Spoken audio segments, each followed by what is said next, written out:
Pourquoi est-ce qu'une jeune femme qui partage ses galères de valises, ses galères de rouge à lèvres, de tenue, a plus d'impact que la campagne que vous avez payée plus de 5000 € dans les médias locaux? Et oui, t'as compris, j'ai encore une fois te parler de Léna Situation et des influenceurs en général. Eux, ils ont compris comment fonctionnaient les différents réseaux, comment fonctionnaient les algorithmes en général, et comment en tirer un parti énorme. Alors je ne veux pas que tu deviennes un influenceur, je ne te dis pas de prendre leur place, je te dis qu'il faut t'inspirer de ce que eux font afin d'en profiter pour ta propre activité. Alors moi c'est Mike, je suis créateur UGC depuis 3 ans, un peu plus. J'ai un peu plus de 200 vidéos à mon actif et je me rends compte qu'en fait, faire des vidéos chaque jour en entreprise peut vraiment faire exploser votre communication, faire exploser votre authenticité sur les réseaux, votre communauté, la confiance qu'on aura en vous et ainsi vous produire plus de clients, plus de facilité à l'embauche et tout un tas de choses en fait qui vont vous ouvrir de nouvelles portes. Nous sommes donc au jour 2 de ce défi 30 jours et hier c'était un peu de statistiques, aujourd'hui c'est plus de la stratégie que nous allons voir. Point de vue stratégie pour une entreprise, c'est pas plus de produits, c'est pas plus de services, c'est pas plus de followers même, on s'en fiche à la rigueur quelque part des followers. Ce qui compte, c'est plus de ventes. Alors nous, notre but, c'est pas d'avoir des millions de gens qui nous suivent sur les réseaux, c'est pas de pouvoir travailler avec des marques de folie qu'on aimerait trop avoir. C'est pas ça notre but. Notre but, c'est de vendre notre produit, nos services, de pouvoir avoir une vraie base de vrais fans. Et encore une fois, pas juste en montrant une bête vidéo de ton catalogue, mais en mettant de l'humain. Moi, ou des salariés, ou toi, dirigeant d'entreprise. Alors, tu comprends bien que pour réussir à faire mon défi de 30 jours, je fais du batching, donc je tourne à la chaîne les vidéos. J'ai mes scripts, je les ai préparés à l'avance. Donc là, donc je ne suis toujours pas coiffé. C'est comme dans la première vidéo, ok? Et ça, c'est pas grave. C'est vrai, voilà. J'ai pas pris le temps de me coiffer ce matin. Là, je suis en train de tourner. Et tant pis, c'est pas grave. Il faut vendre. Enfin, même pas vendre. Il faut montrer de l'authentique. Voilà. T'es dans tes stocks, t'es poussiéreux. C'est pas grave. T'es sur le terrain, sur un chantier parce que t'es une entreprise de BTP, t'as de la boue jusqu'aux oreilles. C'est pas grave. Les pubs en plastique ou en carton, vous les appelez comme vous voulez, mais toutes ces pubs ultra lissées font tellement faux qu'on n'y croit plus.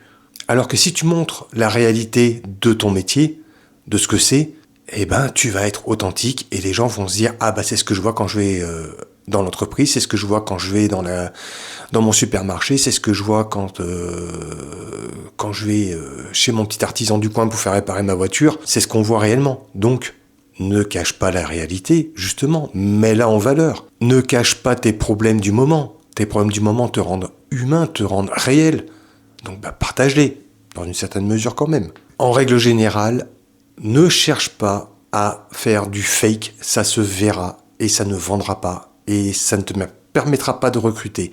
Oui, parce que c'est vrai que j'en parle pas spécialement tout le temps, mais le recrutement est devenu une catastrophe pour la plupart des PME. Que ce soit ici en Rhône-Alpes ou ailleurs, de partout en France, et même je pense dans le monde, ça devient une catastrophe pour recruter. Mais si tu montres du réel, comment ça se passe réellement dans ta boîte, le jour où tu vas créer un poste ou devoir remplacer quelqu'un qui s'en va à la retraite, par exemple, ou quoi, tu auras 1000 fois plus de facilité à attirer déjà, de 1, les bonnes personnes, et de 2, d'avoir des candidatures, parce que rien que ça, déjà, ça devient énorme. On va revenir 2 secondes à Léna Situation, je sais pas si tu as déjà vu son concept store, l'hôtel Mafouf, c'est juste phénoménal. Je veux dire, c'est hôtel Mafouf, c'est son nom de famille, c'est son nom à elle. Elle a juste mis ça en scène, elle a créé une expérience et ça fonctionne, ça explose même. Je suis sûr qu'ils doivent refuser du monde. J'avais vu, je crois que c'était l'année dernière, j'avais vu des files d'attente sur le trottoir avant l'ouverture. C'est impressionnant. C'est vrai que je donne souvent l'exemple de la grande distribution parce que je trouve que c'est l'exemple le plus frappant. Et en plus, ils communiquent souvent très mal. Mais je veux dire, tu serais simplement un petit garagiste ici à Valence, un boucher à Romans, tu serais, je sais pas moi, un magasin d'informatique à Lyon. Tu communiques comme ça, chaque jour. Mais simplement, aujourd'hui, regardez, aujourd'hui, on a réparé l'ordinateur, vous voyez, il y avait ça comme problème. On lui a fait ci, on lui a fait ça, voilà. Le client était content, c'est parfait. Tu prends 3-4 images, tu fais juste un réel. Je veux dire, tu filmes pas comme moi. Ici, tu fais pas des vidéos longues, t'es pas obligé. Tu peux faire que des shorts et des réels. Moi, ici, je t'explique des choses un peu plus poussées. Donc, c'est pas vraiment de la communication en B2C. C'est plus du B2B ici qu'on fait. Donc, je pense qu'il faut prendre le temps de poser les choses. Mais si tu fais du B2C, fais juste des formats courts et t'embête pas la vie. Et franchement, faire ce genre de vidéo, ça va te prendre quoi? Allez, 30 minutes dans ta journée? Mais tu vas arrêter de payer 3, 4, 5 000 euros par mois de publicité. T'en payes combien? Tiens, dites-le moi en commentaire, tiens, ça m'intéresse. Si tu es présent comme ça chaque jour, t'as plus de concurrence. T'as juste une présence réconfortante et qui donne confiance. Bon voilà, je pense que ça fait déjà un petit moment que je papote, je vois pas le timecode, c'est pas grave, il est trop loin, même en faisant comme ça, je n'arrive pas à le lire. Mais bon, ça fait déjà un petit moment que je papote avec vous, donc je vais vous laisser là.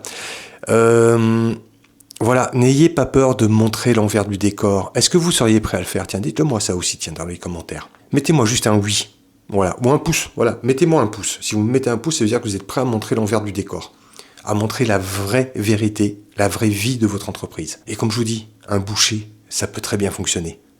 Montrez comment vous sélectionnez vos viandes. Je sais pas, vous avez un client super sympa, ben vous papotez avec lui et vous filmez la scène, vous lui demandez si vous pouvez diffuser. Si vous voulez, je pourrais vous donner aussi des autorisations de diffusion, parce que c'est obligatoire. Oui, attention, hein, mettez pas tout sur le net.